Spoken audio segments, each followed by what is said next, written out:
Qu'est-ce qu'un compagnon? Si je te demande de m'expliquer ce qu'est un compagnon du prophète sallallahu alayhi wa sallam, saurais-tu m'en donner la définition? Apprendre l'islam facilement. Assalamu alaikum wa rahmatullahi wa barakatuh. Alhamdulillahi rabbil alamin. Wassalatu wassalamu ala rasulillah amma ba'd. Donc si je te demande qu'est-ce qu'un compagnon, est-ce que tu pourrais me donner une définition d'un compagnon du prophète sallallahu alayhi wa sallam? Alors il faut savoir que les savants, ils ont donné plusieurs définitions, donc il y a de nombreuses définitions qui existent pour nous expliquer qu'est-ce qu'un compagnon du prophète sallallahu alayhi wa sallam.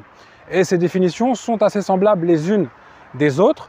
Et nous, on va se baser dans cette courte vidéo sur la définition de Cheikh Al-Uthaymin, rahimahullah. Donc Cheikh, ici, ce qui nous donne comme définition d'un compagnon, ce qu'on appelle en arabe un sahabi. Et lorsqu'on va dire des compagnons, on va dire des sahaba. Donc Cheikh, il nous dit que c'est quiconque qui a rencontré le prophète sallallahu alayhi wa sallam, ou alors qui l'a vu tout en croyant en lui et qui est mort sur ça, c'est-à-dire qui est mort sur l'islam. Donc, soyez attentifs parce que lorsqu'un savant va donner une définition, il va bien réfléchir à la définition, aux termes, aux mots qui vont être dans cette définition. Donc, on va pouvoir remarquer des choses très intéressantes et très importantes. Premièrement, ce qu'on peut constater dans cette définition, c'est que pour être un compagnon, il faut avoir vécu à l'époque du prophète sallallahu alayhi wa sallam pour avoir pu le rencontrer ou pour pouvoir l'avoir vu. Ensuite, ce qui est important aussi, ce qu'on remarque, c'est que le cheikh, il a utilisé le terme l'avoir rencontré ou l'avoir vu. Pourquoi? Parce qu'il y avait des compagnons qui étaient aveugles. Donc si la définition, ça serait seulement l'avoir vu, alors les aveugles, on ne pourrait pas dire que les compagnons aveugles sont des compagnons. Donc le fait de l'avoir rencontré, même les compagnons qui étaient non-voyants, alors ils rentrent dans la définition du compagnon. Et dans la suite de la définition, on remarque qu'il est précisé et qui a cru en lui, c'est-à-dire qui a cru au prophète sallallahu alayhi wa sallam, qui a cru en l'islam, qui était musulman. Donc en effet, une personne qui l'aurait rencontré ou qui l'aurait vu, mais qui n'a pas cru au prophète sallallahu alayhi wa sallam, qui n'a pas accepté son message, qui n'a pas accepté l'islam, alors il ne peut pas être appelé compagnon. Ensuite, pour finir la définition, le cheikh nous dit qui est mort sur ça, c'est-à-dire qui est mort sur l'islam, qui est mort en étant croyant, en ayant accepté le message du prophète sallallahu alayhi wa sallam, c'est-à-dire que la personne est morte sur l'islam.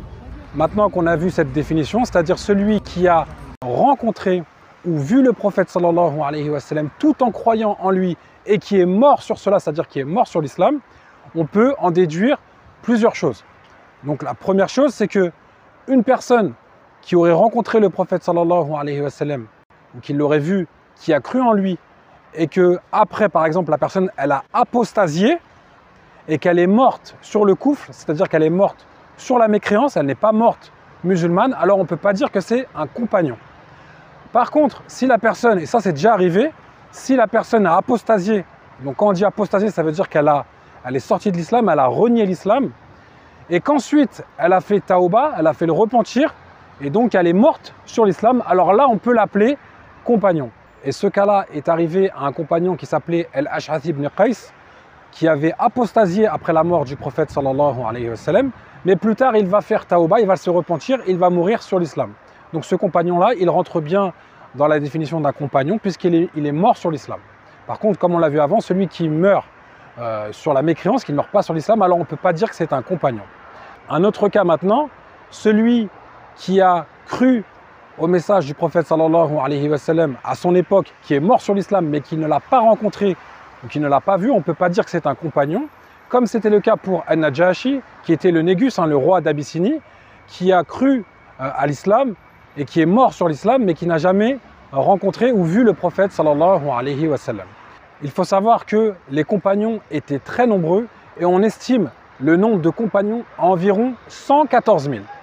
Maintenant, à votre tour, je vous demande de participer. Essayez de me donner le nom d'un compagnon, de me l'écrire dans les commentaires, de citer un nom de compagnon parmi les 114 000 compagnons. En espérant que cette définition était profitable, n'hésitez pas à partager cette vidéo autour de vous afin de permettre à d'autres personnes de comprendre, de connaître cette définition. هذا والله أعلم وصلى الله على نبينا وسلم.